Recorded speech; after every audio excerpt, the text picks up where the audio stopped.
ಓಂ ನಮೋ ಭಗವತೆ ಪರಮೇಶ್ವರಾಯ ನಮಃ. ಭಗವತಿ ಸಮೇತ ಪರಮೇಶ್ವರರ ದಿವ್ಯ ಪಾದ ಚರಣಕಮಲಗಳಿಗೆ ಅನಂತ ಕೋಟಿ ವಂದನೆಗಳು.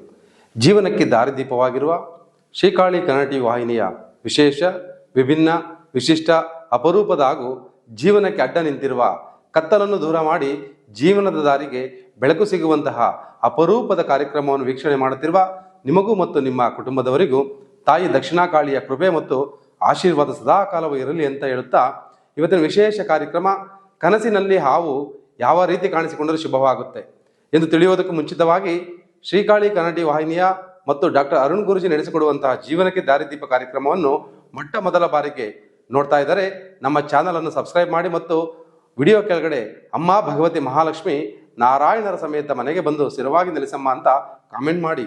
ಕನಸಿನಲ್ಲಿ ಹಾವು ಯಾವ ರೀತಿ ಕಾಣಿಸಿಕೊಂಡರೆ ಶುಭವಾಗುತ್ತೆ ಎಂಬುದರ ಸಂಪೂರ್ಣ ಮಾಹಿತಿಯಲ್ಲಿದೆ. ಅನೇಕ ಜನರು ತಮ್ಮ ಕನಸಿನಲ್ಲಿ ಹಾವುಗಳನ್ನು ನೋಡುತ್ತಾರೆ. ಕನಸಿನಲ್ಲಿ ಹಾವು ಅಥವಾ ಹಾವಿನ ಕನಸು ಬಿದ್ದರೆ ಅದು ನಮಗೆ ಭವಿಷ್ಯದ ಬಗ್ಗೆ ಶುಭ ಮತ್ತು ಅಶುಭ ಎರಡು ಸೂಚನೆ ನೀಡುತ್ತದೆ.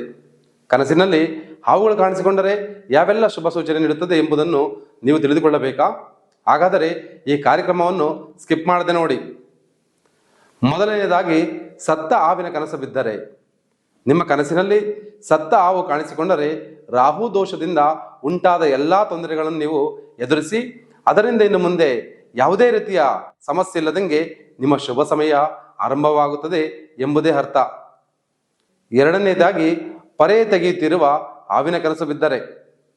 ನೀವು ನಿಮ್ಮ ಕನಸಿನಲ್ಲಿ ಹಾವೊಂದು ತನ್ನ ಪೊರೆಯನ್ನು ತೆಗೆಯುತ್ತಿರುವಂತೆ ಕನಸನ್ನು ನೋಡಿದರೆ ಅದು ಆಸ್ತಿ ಸಂಪಾದನೆಗೆ ದಾರಿ ಸಿಗುತ್ತದೆ ಮತ್ತು ಈ ಕನಸು ನೀವು ಶೀಘ್ರದಲ್ಲೇ ಸಂಪತ್ತನ್ನು ಪಡೆದುಕೊಳ್ಳುವಿರ ಎಂಬುದನ್ನು ಹೇಳುತ್ತದೆ. ಇನ್ನು ಮೂರನೇ ವಿಚಾರ, ಹಾವು ಕಚ್ಚಿದಂತೆ ಕನಸು ಬಿದ್ದರೆ. ಕನಸಿನಲ್ಲಿ ಹಾವು ಕಡಿತದಿಂದ ಸಾಯುವಂತ ಕನಸು ಬಿದ್ದರೆ ದೀರ್ಘಾಯುಷ್ಯವನ್ನು ಪಡೆಯುವ ಸೂಚನೆಯಾಗಿದೆ.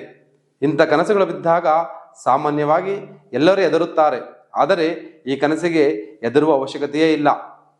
ಇನ್ನು ನಾಲ್ಕನೇ ವಿಚಾರ, ಹಾವು ತಲೆಯ ಮೇಲೆ ಕುಳಿತಂತೆ ಕನಸು ಬಿದ್ದರೆ. ಕನಸಿನಲ್ಲಿ ಹಾವು ತಲೆಯ ಮೇಲೆ ಕುಳಿತಿರುವುದನ್ನು ನೋಡಿದರೆ ನಿಮ್ಮ ಗೌರವ ಮತ್ತು ಪ್ರತಿಷ್ಠೆಯು ಹೆಚ್ಚಾಗುತ್ತದೆ ಎಂಬುದರ ಸಂಕೇತವಾಗಿದೆ. ಇನ್ನು ಐದನೆಯದಾಗಿ, ಹಾವು ನುಂಗಿದಂತೆ ಕನಸು ಬಿದ್ದರೆ. ಕನಸಿನಲ್ಲಿ ಹಾವು ನಿಮ್ಮನ್ನು ನುಂಗಿದಂತೆ ದೃಶ್ಯ ಕಾಣಿಸಿಕೊಂಡರೆ ವ್ಯಾಪಾರದಲ್ಲಿ ಪ್ರಗತಿ ಕಂಡು ಬರುತ್ತದೆ. ಇದರಿಂದ ನೀವು ವ್ಯಾಪಾರದಲ್ಲಿ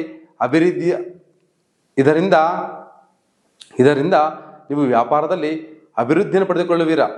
ಆದ್ದರಿಂದ ಯಾರಿಗಾದರೂ ಕನಸಿನಲ್ಲಿ ಹಾವು ಕಂಡರೆ ಭಯಪಡುವ ಅವಶ್ಯಕತೆ ಇರುವುದಿಲ್ಲ.